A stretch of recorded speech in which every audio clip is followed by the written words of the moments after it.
Hello everyone, welcome to the maths world. ఈ వీడియోలో Telangana syllabus 7th class మ్యాథమెటిక్స్లో 10th chapter algebraic expressions అనే చాప్టర్లో మనం ఆల్రెడీ వేరియబుల్స్ కాన్స్టెంట్స్ అంటే ఏంటో నేర్చుకున్నాము 6th క్లాస్లో. వాటిని ఒకసారి గుర్తు చేసుకొని ఎక్సర్సైజ్ 1లో ఉండే ప్రాబ్లమ్స్ ఎలా చేయాలో నేర్చుకుందాము. సో ఇక్కడ మనం 6th క్లాస్లో నేర్చుకుంది ఏంటి అంటే వేరియబుల్స్ అంటే ఏంటి, కాన్స్టెంట్స్ అంటే ఏంటి అనేది నేర్చుకున్నాము. వేరియబుల్ అంటే వాల్యూ మారుతూ ఉంటే కనుక దాన్ని వేరియబుల్ అంటాము. సపోజ్ మన హైట్, మనకి పుట్టిన దగ్గర నుంచి కొన్నాళ్ళ వరకు మన హైట్ అనేది మారుతూ ఉంటుంది. సో దాన్ని డినోట్ చేయడానికి ఒక వేరియబుల్ని యూజ్ చేస్తాము. అలాగే మన ఇంటికి స్కూల్కి ఉన్న డిస్టెన్స్ అనేది మారదు, ఎప్పటికీ మారదు అనమాట. అది కాన్స్టెంట్గా ఉంటుంది కాబట్టి దాన్ని ఒక నెంబర్తో డినోట్ చేస్తాం. అంటే ఇన్ని కిలోమీటర్స్ ఉందనో లేకపోతే ఇన్ని మీటర్స్ డిస్టెన్స్ ఉందనో డినోట్ చేస్తాం కాబట్టి దాని వాల్యూ కాన్స్టెంట్ అనమాట. సో మారుతూ ఉండే వాటిని వేరియబుల్స్ అంటాము, మారకుండా ఉండే వాటిని కాన్స్టెంట్స్ అంటాము. నెక్స్ట్ మనకి వేరియబుల్స్ కాన్స్టెంట్స్కి ఎగ్జాంపుల్గా ఎక్సర్సైజ్లో ఇచ్చారు, అప్పుడు చెప్పుకుందాం. మరలా వేరియబుల్స్ డినోట్ చేయడానికి ఇంగ్లీష్ ఆల్ఫాబెట్స్లో ఉన్నటువంటి ఏ నుంచి జెడ్ వరకు ఉండే స్మాల్ లెటర్స్ని యూజ్ చేస్తాము. కాన్స్టెంట్స్ అంటే నంబర్సే, మనకు తెలిసిందే కదా. సో ఈ వేరియబుల్స్ని కాన్స్టెంట్స్ని కలిపి రాయడాన్ని ఆల్జబ్రిక్ ఎక్స్ప్రెషన్స్ అంటాము. ఇంతవరకు మనం 6th క్లాస్లో నేర్చుకున్నాము. అయితే ఈ 7th క్లాస్లో మనం ఈ ఆల్జబ్రిక్ ఎక్స్ప్రెషన్స్ని ఎలా యాడ్ చేయాలి, ఎలా సబ్ట్రాక్షన్ చేయాలి, అలాగే లైక్ టర్మ్స్ ఏంటి, అన్లైక్ టర్మ్స్ అంటే ఏమిటి, కోఎఫిషియెంట్స్, వీటన్నింటి గురించి కూడా ఈ 7th క్లాస్లో ఆల్జబ్రిక్ ఎక్స్ప్రెషన్ చాప్టర్లో నేర్చుకుంటాం అనమాట. సో ఫస్ట్ ఆఫ్ ఆల్ మనం 6th క్లాస్లో నేర్చుకున్న వాటిని ఒకసారి గుర్తు చేసుకుందాము. చూడండి, ఇక్కడ ఎక్సర్సైజ్ 1లో ప్రాబ్లమ్స్ ఉన్నాయి. ఇవన్నీ కూడా మనకి 6th క్లాస్లో వచ్చినవే. First one, find the rule which gives the number of match sticks required to make the following patterns. A pattern of letter H. H అనే లెటర్ని మనం రాయాలి అంటే మ్యాచ్ స్టిక్స్, ఎన్ని మ్యాచ్ స్టిక్స్ కావాలి అని అడుగుతున్నారు. దానికి ప్యాటర్న్ రాయాలంట. అలాగే pattern of letter V, match స్టిక్స్తో వి అనే లెటర్ పెట్టాలి అంటే, అటువంటి లెటర్స్ చాలా పెట్టాలి అంటే దానికి ప్యాటర్న్ ఏంటి అని అడుగుతున్నారు. సో ఈ ప్రాబ్లమ్ని చేద్దాం. చూడండి, హెచ్ అనే లెటర్ని మ్యాచ్ స్టిక్స్తో కనుక మనం పెట్టాలి అంటే మొత్తం 3 మ్యాచ్ స్టిక్స్ కావాలి. ఒక మ్యాచ్ స్టిక్ ఇలాగా, రెండవది ఇలాగా, థర్డ్ వన్ ఇలాగా. అలాగే ఇటువంటి హెచ్లు ఎన్ని పెట్టాలి అంటే, ఇటువంటి హెచ్లు పెట్టడానికి మనకు ఒక ప్యాటర్న్ ఉంటుందన్నమాట. ఆ ప్యాటర్న్ ఏంటి అని అడుగుతున్నారు. సపోజు 2 హెచ్లు కనుక పెట్టాలి అంటే మనకి మొత్తం 6 స్టిక్స్ కావాలి. అలాగే 3H లెటర్స్ పెట్టాలి మ్యాచ్ స్టిక్స్తో అంటే కనుక మొత్తం 9 స్టిక్స్ కావాలి. ఒక హెచ్ పెట్టడానికి 3 స్టిక్స్, అక్కడ మనకుంది ఒకటే హెచ్. 2 హెచ్లు పెట్టడానికి 3 × 2, ఒక్కొక్క దానికి 3 మ్యాచ్ స్టిక్స్ కావాలి. 2 హెచ్లు పెట్టాం కాబట్టి 3 × 2. నెక్స్ట్ ఒక్కొక్క దానికి 3 మ్యాచ్ స్టిక్స్, అటువంటి హెచ్లు మొత్తం 3 పెట్టాం కాబట్టి 3 మ్యాచ్ స్టిక్స్ అనమాట. ఇక్కడ 3 అనేది కామన్గా ఉంది, మనకు మారుతూ ఉంది ఏంటి, ఒక హెచ్కి అయితేనేమో 1, అలానే 2 హెచ్లకి అయితేనేమో 2 × 3, ఇక్కడ 3 హెచ్లు అయినాయి కాబట్టి 3. ఇవి మారుతూ ఉన్నాయి కాబట్టి దీని ప్యాటర్న్ ఏమవుతుంది అంటే 3 × A అవుతుంది. అంటే ఇక్కడ మనం ఈ వేరియబుల్ని మనం ఏతో డినోట్ చేయొచ్చు, పీతో డినోట్ చేయొచ్చు, ఎన్, ఎక్స్, పి ఏవైనా తీసుకోవచ్చు అనమాట. సో ఇక్కడ మనం ఎన్ అనే లెటర్ని యూజ్ చేద్దాము. సో దీనికి ప్యాటర్న్ 3n అనమాట. నెక్స్ట్ అలానే రెండవది ఏ ప్యాటర్న్ ఆఫ్ లెటర్ వి అని ఉంది. వి అనే లెటర్ని మనం 2 మ్యాచ్ స్టిక్స్ యూజ్ చేసి పెట్టచ్చు. ఏ ప్యాటర్న్ ఆఫ్ లెటర్ వి. చూడండి, ఈ లెటర్ని మనం మ్యాచ్ స్టిక్స్తో కనుక పెట్టాలి అంటే, ఒక వి పెట్టాలి అంటే మనకి 2 మ్యాచ్ స్టిక్స్ కావాలి. 2 వి అనే లెటర్స్ పెట్టాలి అంటే మొత్తం 4 మ్యాచ్ స్టిక్స్ కావాలి. 3 వీలు పెట్టాలి అంటే కనుక 6 కావాలి. సో ఇక్కడ మనకు ఒక వీనే ఉంది, 2 × 1, ఇక్కడ 2 వీస్ ఉన్నాయి, ఒక్కొక్క దానికి 2 మ్యాచ్ స్టిక్స్, అటువంటి వీలు మనం 2 పెట్టాము వి అనే లెటర్ని. నెక్స్ట్ ఒక్కొక్క దానికి 2 మ్యాచ్ స్టిక్స్, అటువంటి వీలు 3 పెట్టాము మనం. సో ఇక్కడ మనకి 2 అనేది కామన్గా ఉంది, ఇక్కడ ఇవి మారుతూ ఉన్నవి కాబట్టి దీనికి ప్యాటర్న్ అనేది 2n అవుతుంది. Next second problem, given below A pattern made from coloured tiles and white tiles. ఇక్కడ మనకు ఒక ప్యాటర్న్ ఇచ్చారు. ఇక్కడ మనకి ఈ గీతలు గీసున్నవి కలర్ చేసినవి అనమాట. ఇక్కడ మధ్యలోది వైట్ టైల్ అని అర్థం. సో మొదటి ప్యాటర్న్కి మొత్తం మనకి 4 కలర్ టైల్స్, ఒకటేమో వైట్ టైల్ ఉంది. అలానే ఫిగర్ 2లో మొత్తం కలర్ టైల్స్ 8 ఉన్నాయి, ఒకటి వైట్ ఉంది. నెక్స్ట్ ఫిగర్ 3లో మొత్తం 1 2 3 4 5 6 7 8 9 10 11 12 కలర్ టైల్స్ ఉన్నాయి, ఒకటేమో వైట్ టైల్ ఉంది. సో ఇక్కడ మనకి క్వశ్చన్స్ ఏం అడిగారో చూద్దాము. First question, draw the next 2 figures in the pattern above. ఇదే విధంగా నెక్స్ట్ వచ్చే 2 ఫిగర్స్ డ్రా చేయాలంట. అంటే మధ్యలో ఒక వైట్ టైల్ ఉంది, మనకి వైట్ టైల్కి 4 వైపులా కూడా ఒక్కొక్క టైల్ని పెంచుకుంటూ వెళ్ళారు. ఫస్ట్ ఫిగర్లో 4 వైపులా ఒక్కొక్క టైలే ఉంది. సెకండ్ ఫిగర్లో వైట్ టైల్కి 4 వైపులా కూడా 2 టైల్స్ ఉన్నాయి. థర్డ్ ఫిగర్లో 3 టైల్స్ ఉన్నాయి. నెక్స్ట్ ఫిగర్లో వైట్ టైల్కి 4 సైడ్స్ కూడా 4 టైల్స్ ఉంటాయన్నమాట. ఈ ప్యాటర్న్ని అంటే నెక్స్ట్ 2 ఫిగర్స్ని గీయాలి. Next second one, fill the table given below and express the pattern in the form of an algebraic expression. ఇక్కడ ఫిల్ చేద్దాము చూడండి. ఫిగర్ 1లో మొత్తం కలర్ టైల్స్ ఎన్ని యూజ్ చేసాము? 4 యూజ్ చేసాము. ఫిగర్ 2లో ఎన్ని యూజ్ చేసాము? మొత్తం కలర్ టైల్స్ 1 2 3 4 5 6 7 8 టైల్స్ యూజ్ చేసాము. నెక్స్ట్ ఫిగర్ 3లో 1 2 3 4 5 6 7 8 9 10 11 12 టైల్స్ యూజ్ చేసాము. సో ఇక్కడ మనం అబ్జర్వ్ చేసినట్లయితే 4 పెరుగుతూ ఉన్నాయన్నమాట. 4 2s 8 4 3s 12. నెక్స్ట్ ప్యాటర్న్లో 16 వస్తాయి. ఆ నెక్స్ట్ ప్యాటర్న్లో 20 వస్తాయి అన్నమాట. ఇవేంటి? ఓన్లీ కలర్ టైల్స్ వరకే, నంబర్ ఆఫ్ కలర్ టైల్స్ మాత్రమే. సో దీని ప్యాటర్న్ ఫామ్లో రాసినట్లయితే 4n అవుతుంది.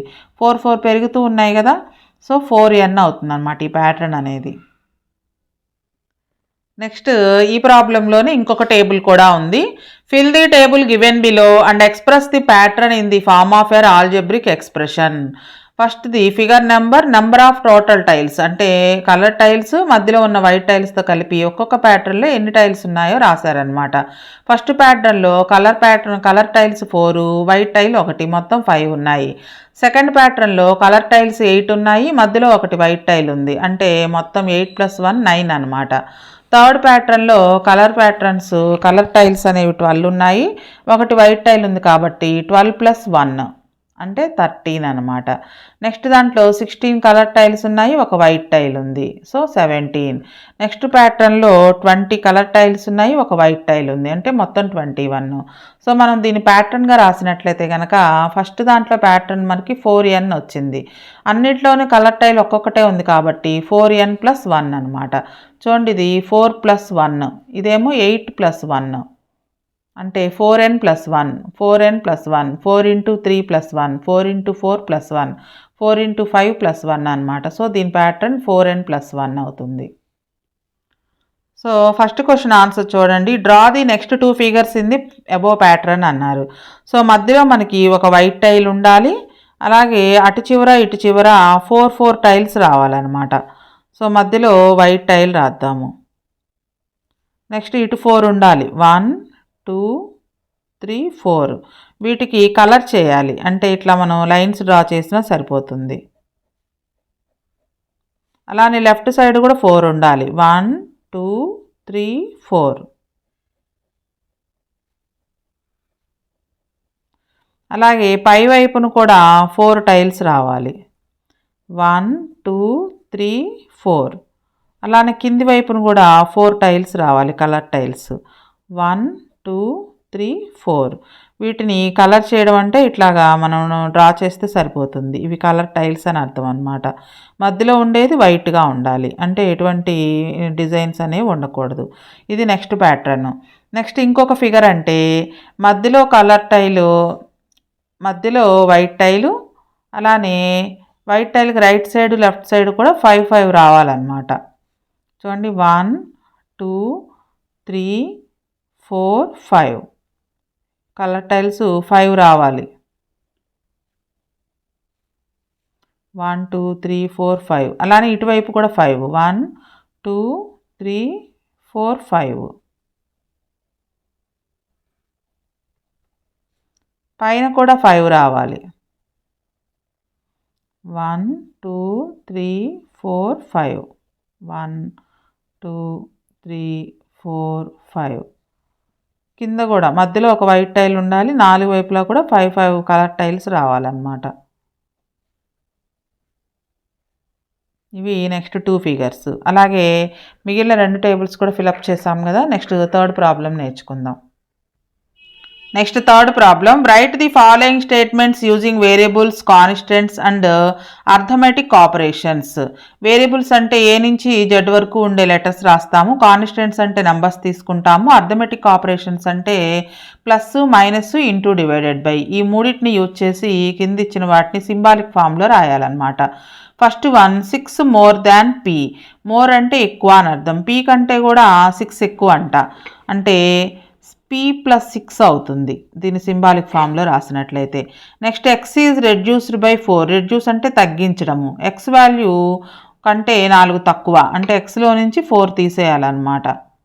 Next 8 subtracted from Y. వైలో నుంచి 8ని తీసివేయాలి, వై మైనస్ 8 అవుతుంది. నెక్స్ట్ క్యూ మల్టిప్లైడ్ బై -5, అంటే -5 ఇంటూ క్యూ అనమాట, -5q అవుతుంది. 5 డివైడెడ్ బై 4 ఇలా రాయొచ్చు, లేదా ఇలా కూడా రాయొచ్చు, y/4 అని కూడా రాయొచ్చు. Next 1/4 of the product of p and q. pని qని ప్రొడక్ట్ చేసి అంటే మల్టిప్లికేషన్ చేసి దాంట్లో 1/4 అంటే 4 టైమ్స్ అనమాట, 4th టైం అనమాట. p ఇంటూ q, pq/4 అని అర్థం. Next 5 added to the 3 times of z. 3 times అంటే జెడ్ని 3తో మల్టిప్లికేషన్ చేయాలి, 3 ఇంటూ z, దానికి 5 యాడ్ చేయాలంట, +5 అనమాట. దీన్ని సింపుల్గా 3 ఇంటూ z 3z ప్లస్ 5 అని రాయొచ్చు. X multiplied by 5 and added to 10. ఎక్స్ని 5ని మల్టిప్లికేషన్ చేయాలి, ఈ ప్రొడక్ట్కి 10ని యాడ్ చేయాలి. So X into 5 5x plus 10 అవుతుంది. Next 5 subtracted from 2 times of y. 2 times of y అంటే 2తో మల్టిప్లికేషన్ చేస్తాం వైని, దీంట్లో నుంచి 5ని సబ్ట్రాక్ట్ చేయాలి, అంటే -5 అనమాట. 2 into y 2y -5. Next y multiplied by 10 and added to 13. వైని 10ని మల్టిప్లికేషన్ చేయాలి, నెక్స్ట్ ఈ ప్రొడక్ట్కి 13ని యాడ్ చేయాలి, y ఇంటూ 10 10y ప్లస్ 13. ఇవి మనకి సింబాలిక్ ఫామ్లో రాయటం అనమాట. స్టేట్మెంట్స్ ఇస్తే వేరియబుల్స్ని, కాన్స్టెంట్స్ని, అర్థమెటిక్ ఆపరేషన్స్ని యూజ్ చేసి సింబాలిక్ ఫామ్లో రాసాము. నెక్స్ట్ క్వశ్చన్లో ఈ సింబాలిక్ ఫామ్లో ఇచ్చారు మనకి, స్టేట్మెంట్ ఫామ్లో రాయాలి. Right the following expressions in statements. So వీటికి పూర్తిగా ఆపోజిట్ అనమాట. ఇక్కడ స్టేట్మెంట్ ఇస్తే మనం సింబాలిక్ ఎక్స్ప్రెషన్ ఫామ్లో రాసాము, ఇక్కడ మనకి ఎక్స్ప్రెషన్స్ ఇచ్చారు, స్టేట్మెంట్స్ రాయాలన్నమాట. ప్లస్ ఉంటే మోర్ దాన్ అని, మైనస్ ఉంటే కనుక సబ్ట్రాక్టెడ్ అని, ఇక్కడ ఏం సింబల్స్ లేవు, అంటే 10 టైమ్స్ ఆఫ్ l అని రాయొచ్చు. ఫస్ట్ వన్ చూడండి, x+3 అని ఉంది. So 3 more than x, x కంటే 3 ఎక్కువ, 3 మోర్ దాన్ x అని రాయొచ్చు. Next 7 is subtracted from y. Next 10 times of l. Next 1/5 of x. Next 11 is added to 3 times of m అని రాయొచ్చు. Next 5 is subtracted from 2 times of y అని రాయొచ్చు దీన్ని. ఇది 4th problem. Next 5th one, మనకు కొన్ని situations ఇచ్చారు, ఇవి వేరియబుల్స్ని డినోట్ చేస్తాయా లేదా కాన్స్టెంట్స్ని డినోట్ చేస్తాయో చెప్పాలన్నమాట. Some situations are given below. State the number in situation is a variable or constant. So ఇక్కడ ఇచ్చిన సిచ్యుయేషన్లో వేరియబుల్ని యూజ్ చేస్తాము, కాన్స్టెంట్ని యూజ్ చేస్తాము చూడాలి. ఒక ఎగ్జాంపుల్ కూడా ఇచ్చారు, hour age, it's value keeps on changing, so it is an example of variable quantity. మన ఏజ్ అనేది కాన్స్టెంట్గా ఉండదు, ప్రతి సంవత్సరం మారిపోతూ ఉంటుంది, కాబట్టి మన ఏజ్ని డినోట్ చేసేది వేరియబుల్ అనమాట, డినోట్ చేయడానికి యూజ్ చేసేది వేరియబుల్. నెక్స్ట్ మనకి ఈ 4 ఇచ్చారు, ఈ 4 ప్రాబ్లమ్స్లోనూ వేరియబుల్ని యూజ్ చేస్తామా లేదా కాన్స్టెంట్ని యూజ్ చేస్తాము రాయాలన్నమాట. First one, the number of days in the month of January. January మంత్లో నంబర్ ఆఫ్ డేస్ అనేవి ఎప్పటికీ మారవు, 31 డేస్ ఉంటాయి కాబట్టి దీని వాల్యూ కాన్స్టెంట్ అనమాట. The temperature of a day, ఒక డేలో ఉండే టెంపరేచర్, డే మొత్తం ఒకటే టెంపరేచర్ ఉండదు, ఉదయం కొంచెం టెంపరేచర్ తక్కువగా ఉంటుంది, మధ్యాహ్నానికి టెంపరేచర్ పెరుగుతుంది, మళ్ళీ సాయంత్రానికి టెంపరేచర్ తగ్గుతుంది, అంటే ఒక డేలోని టెంపరేచర్ అనేది తగ్గుతూ పెరుగుతూ ఉంటుంది కాబట్టి వ్యారీ అవుతుంది, కాబట్టి దీన్ని డినోట్ చేయడానికి మనం వేరియబుల్ని యూజ్ చేస్తాము. Next length of your class room, మన క్లాస్ రూమ్ లెంగ్త్ అనేది ఎప్పటికీ మారదు, సో ఇది కాన్స్టెంట్ అవుతుంది.